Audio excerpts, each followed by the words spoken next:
kowe ngarep lakuku kaya tak sengkakake. Kaya arep enteki para prajurit sing ngreridu karo aku. Ning kandhek lakuku bareng aku weruh klebating wanita sing lagi sepisan iki aku ketemu. Disawang saka ngarep ayu, saka mburi ya ayu. Ah, tobat. Bejane sing duwe kaya ngene. Ora. Aku arep takon karo kowe, bocah ayu. Kowe kuwi wanita saka ngendi, sapa sesilihmu? Menawi padukondangku kalian kula Raden. Kula ingkang Sutya Mastani kula endang pamikatsih. Endang pamikatsih. Inggih Raden. Luwes jeneng. Endang pamikatsih. Cendak ning apik jenengmu.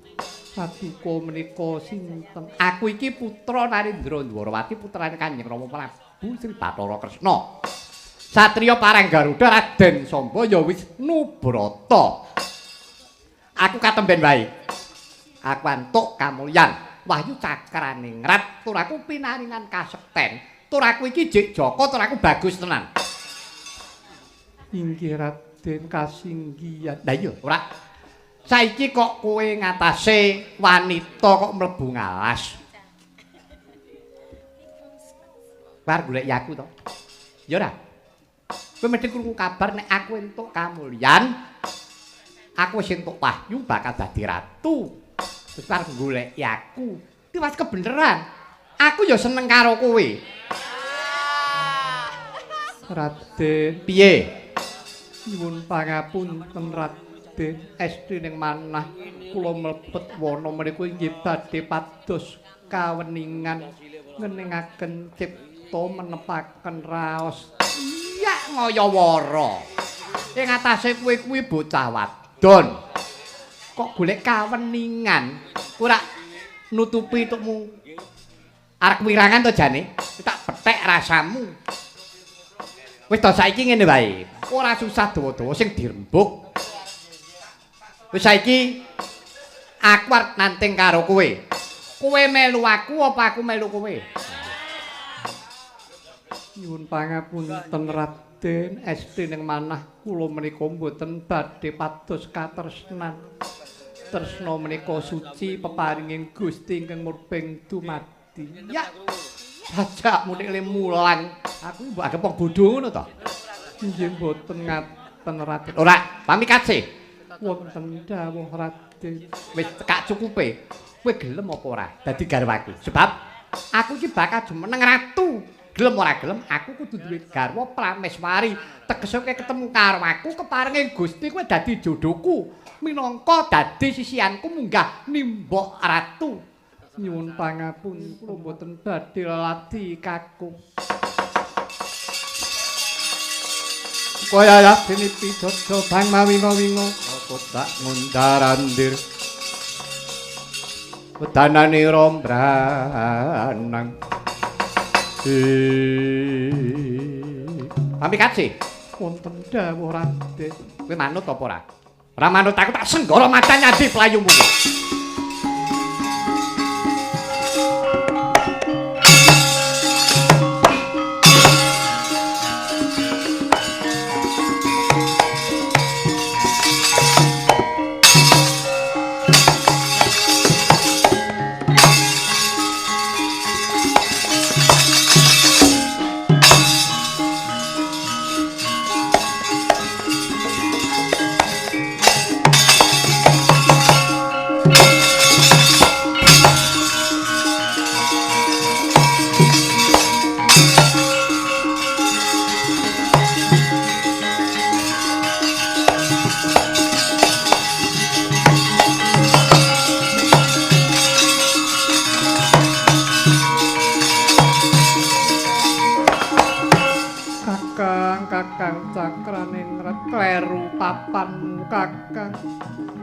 aja mapan ana ing kono.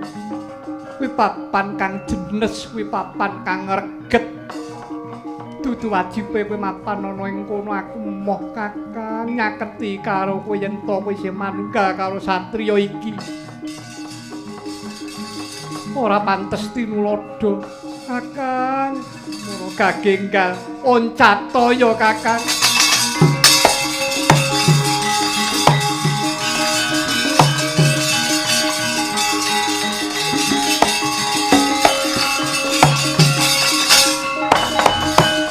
Kacarita sumuing cipta Raden Samba Tyasira Deni Rarsa garwa kelawan Sang Dewi pamikasih yektining nggodha kelawan Raden Samba gagar wigar datan kiyat nampi pacoben risaksana jroning mangke wahyu cakraning rat medal saking hangganira Raden Samba.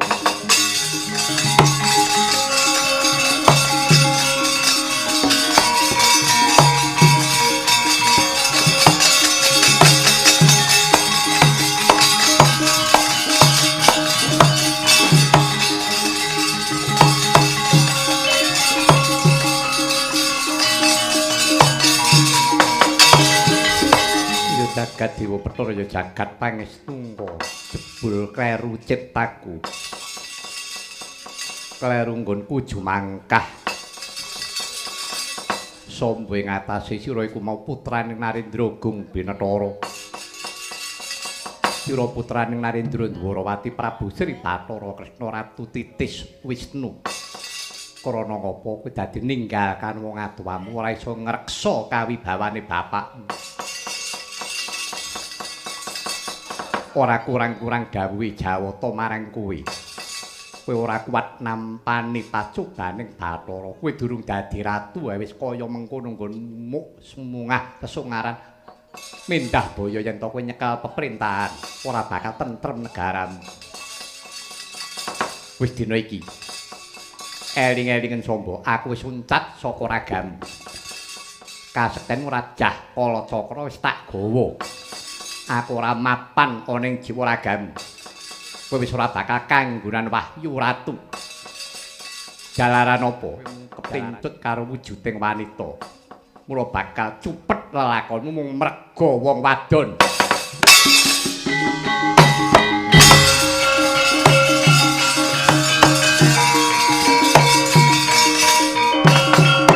Dumeling swantenira cakraning rat mungging karnanira Raden Samba jegrek panjayah tugu Surukarta Raden Samba rumaos getun keduwung raosing penggalih klentuning tumindak klentuning patrap nganti sumerpet panone Raden Samba dawah kantaka tanengan Purwa Duksina.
kacarita wong agung kekalih Raja Putra Pringgondane Raden Harya Gatotkaca Sumamana ingkang rayi satriya Tanjung Anom ya satriya Prangkawati Raden Bimanyu sesarengan denira meminta sih nugrahaning Bathara saya mandes manteng ing pangesti denira nenuwun marang purbane Jawata kang murting mati kasembadan denira mangsa semedi wong agung kekalih ana cahya wonten gegana sami sakala sami raraosan apa baya satriya iku ingkang den upadi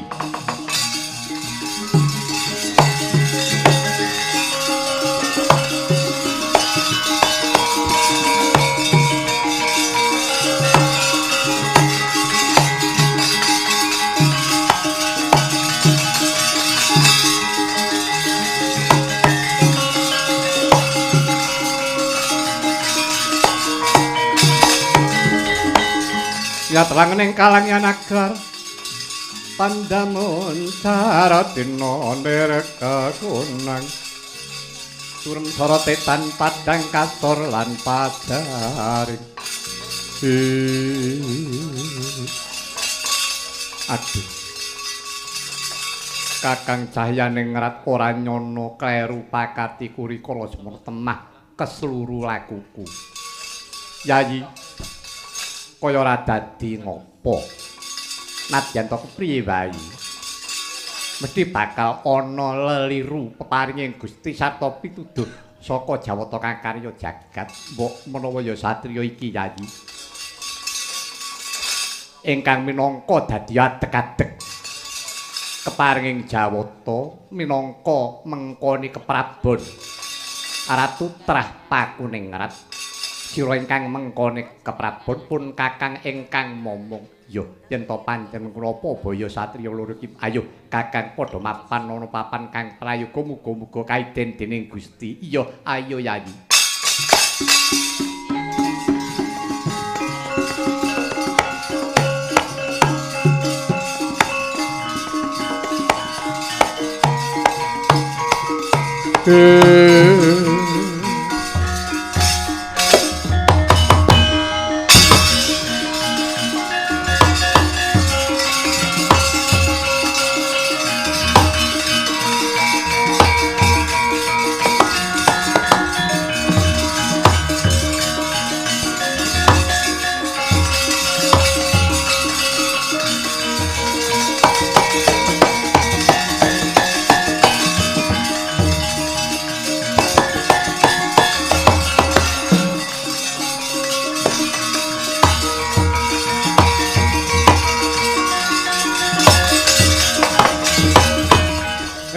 Ndara kula Gus ora ilang angsa kula bebek cilik wirawiri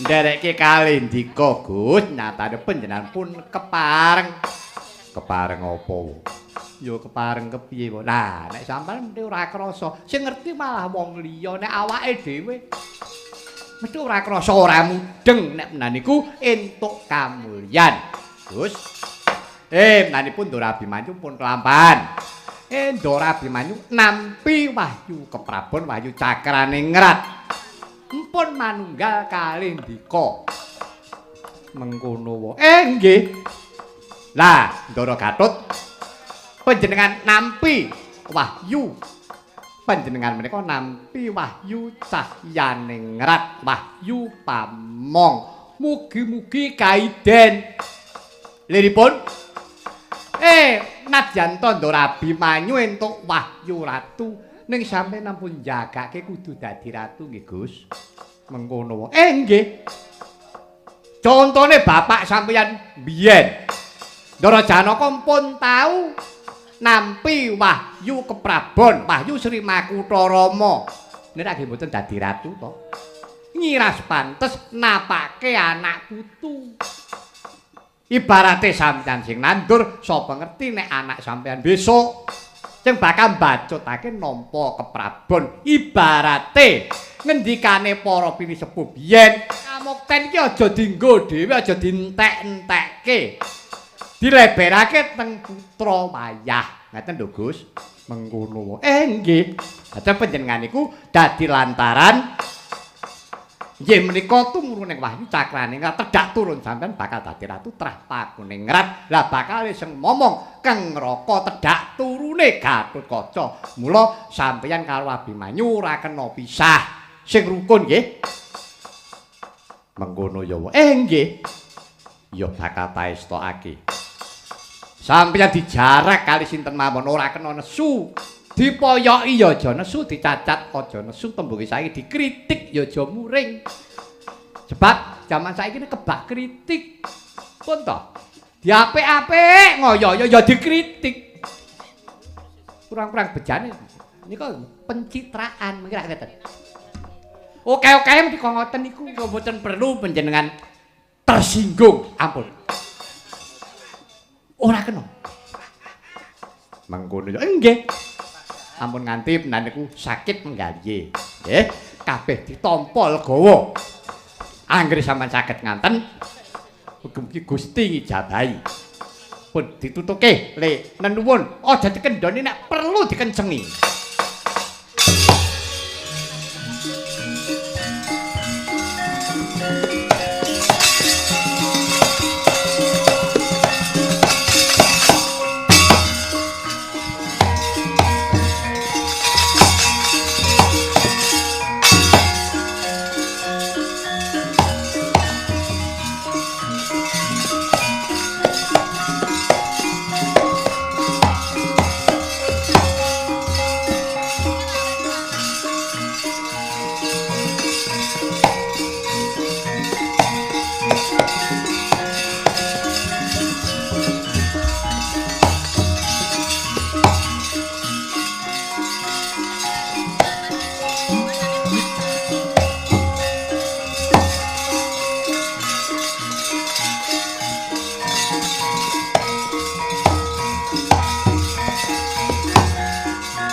Sowan Raden. Sira iku sapa? Dangu kaliyan kula. Kula ingkang Sutya Mastani ndang pamikatsih. Paduka menika sinten? Yo, kalih Raden Abimanyu. Menawi kula nala gareng. Boyongku ngono lho. Durung nyelo-nyelo. Kaya bagus-bagusan ngono. Lah, Rek, boyo nuleh. Anakmu wis songo. Rajane kemlelet. Diaglake ra eneng. Iya, banget kok. Ben. Cerik mbok wis. Wong aku jeneng-jenenge dhewe kok ya ora entuk. Den kula nyuwun pengayoman paduka Raden. Estunipun katemben kemawon. Kula dipun potho-potho, kula dipun oyak-oyak kaliyan setunggaling priya. Nanging kula boten purun ladi Raden. Jalaran ingkang kula padosi namung paduka Raden Abimanyu.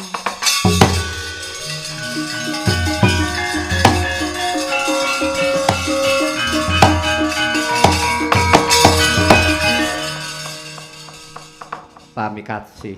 Wonten dawuh Raden sing gedhe pangapuramu ora jeneng Abimanyu nampik kelawan swijining wanita nanging dina iki aku lagi manekung manungku puja nenuwun marang purbaning Gusti aku durung bisa nampa katresnaning sapa wae wis dina iki kowe bali yo tak sesuwun marang Gusti muga-muga ana priya sing dadi cocoke atimu bisa ngayomi karo uripmu pamikatsi. Raden boten wonten sembahan kula boten wonten priya ingkang badhe kula ladosi kejawi namung paduka. Kula sumanggaaken pecah gesang kula menawi panjenengan boten kersa inggih kula nyuwun tulung. Panjenengan wangsulaken priya ingkang oyak-oyak kula menika wau. Sing aja mbuthek banyu bening. Kuwi perkaramu, kuwi aja ngedu karo aku kelawan swijining priya. Wis kowe baliya.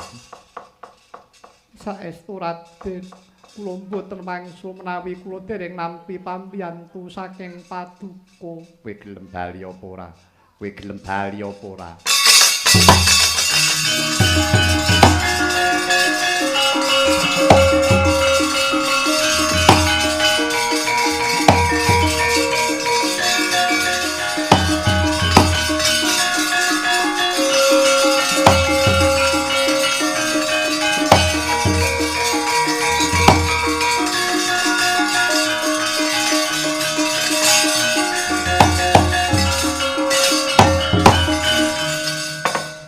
Den, apa Petrus? Ngaten nggih.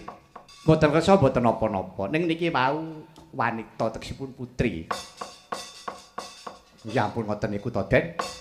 Ngagar-agari keris. Anak mungsuh padha lanange mboten napa-napa. Penyanyi putri niku sarwa ringkih. Nggih. Nun sewu, nek getak ngoten mawon pun kaget melajar.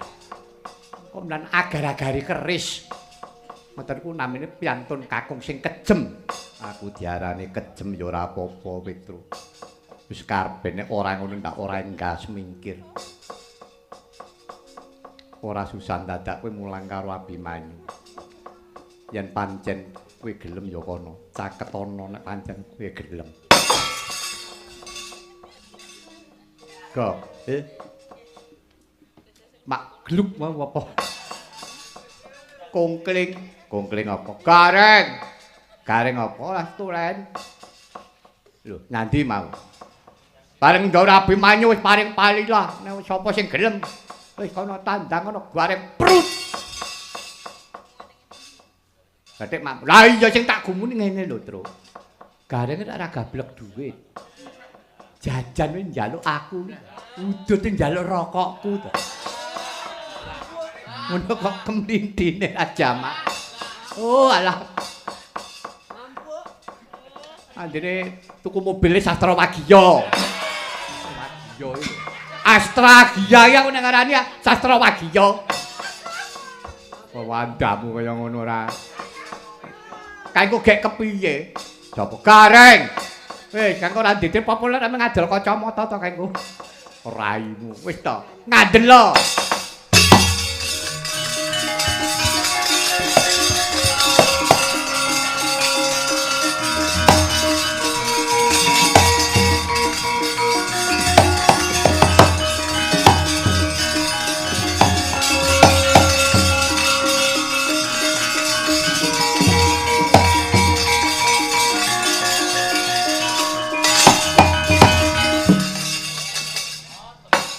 Kula ingkang nyuwunaken pangapunten kalih ndara kula kala wau Raden Ayu. Kowe mau jenengmu sapa? Kula Nala Gareng. Kowe Nala Gareng. Kula menika dikinasihipun Ndara Abimanyu. Pancen Ndara Abimanyu nika bagus, dakrak. Bagus dakrak ning kejem. Wong lanang kejem cetil. Karo wong wedok niku walah pun plak-plek. Tur nika watake gethuk ungker. Ungker iki apa? Nek mangan njaluk sing seger duwe kaya disengker. Niku jenenge gethuk ungker niku ngoten niku. Benten kalih kula, elek kula niki. Pancen disawangi ora bejaji nek pancen ya ora apik tenan. Nek kula saged momong kalih piantun estri ngaten. Nala Gareng kula tangane keloro-loro rasaku kaya ngene. Upamane yen kowe tak eloni piye?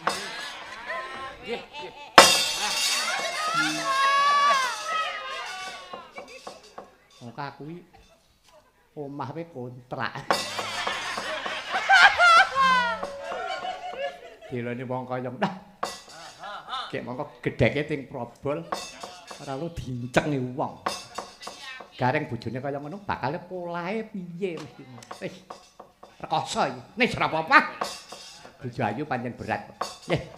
Nis sampeyan ajeng njaluk pangayoman kalih kula. Iya tak kira kowe mesti iso saged wong lanang mun to, mbok dapure kaya telek to mun. Mun tetep kula iso ngayomi. Ngono ya. Nggih, pun pripun to? Pun kula niki niku catate kula niku pun kula niki bola-bali rabi lho, nggih lho. Lho. Kula niki wong ayu nggih pun, wong elek nggih pun. Pun kula niku jajah pun.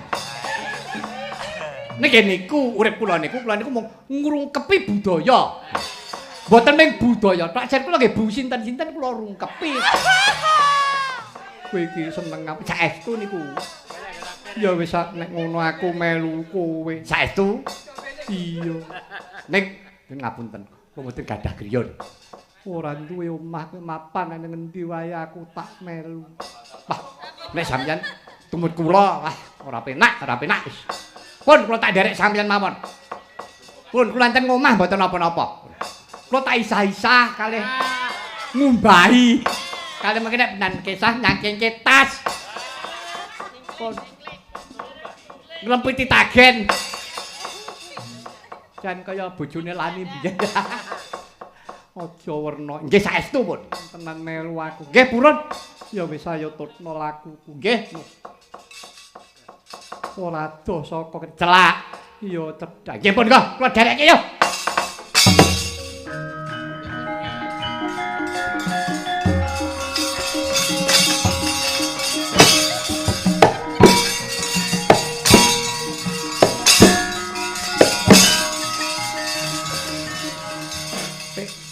Adomen ta iki wis cedhak kok. Pencelak. Wis syukur. Nek dalane saya ciut. Sukete kok saya dhuwur. Kok runggut men. Kalau kae wis cedhak ketok gapurane. Malah nggih nggih. Wah, ketok gapurane. Gambar buta melek.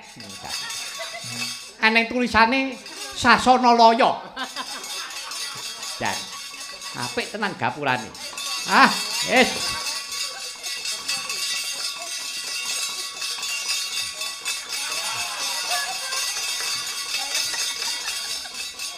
Pencelak. Wis. Iki kok ana nggon iki kok maejan. Kok nggon kuburan. What?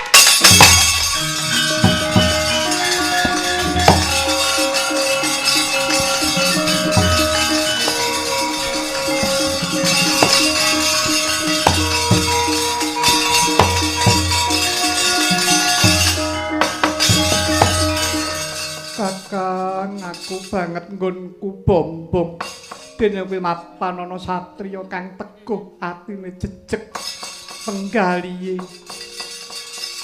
Manunggal kelawan Raden Abimanyu kang bakal bisa mijek akar tutrah pakuning ngrat.